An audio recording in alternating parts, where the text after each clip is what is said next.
سب سے پہلے تو میں یہی کہوں گا کہ کوئی انسان بھی آج تک دنیا میں یہ سوچ نہیں سکتا تھا کہ کرونا وائرس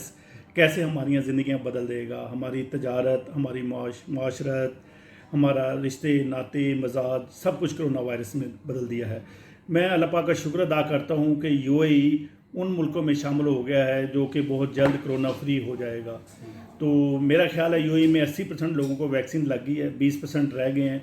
تو میں یہ وقت بہت جلد دیکھ رہا ہوں کہ یہ 20% کو بھی ویکسین لگنے کے بعد you a E corona free ملکوں میں شامل ہو جائے گا، اور دوبارہ پھر میں یو اے ای میں دوبارہ کھیلوں کے میدان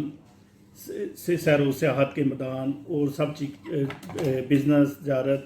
سب چیزیں انشاءاللہ پہلے کی طرح بحال ہو جائیں گی۔ دوستوں نے جو اینٹی بائیڈز کو بحال کرتی ہے، لیکن کرونا کا 100% یہ سیف علاج نہیں ہے کہ ہمیں کرونا دوبارہ نہیں ہوگا، لیکن پھر بھی ویکسین کے بعد بھی ہمیں SOPs کا خیال رکھنا چاہیے۔ اور میں یہ کہوں گا کہ جن لوگوں نے ابھی تک یو اے میں ویکسین نہیں لگائی ہے تو انہیں فوری طور پر ویکسین لگانی چاہیے،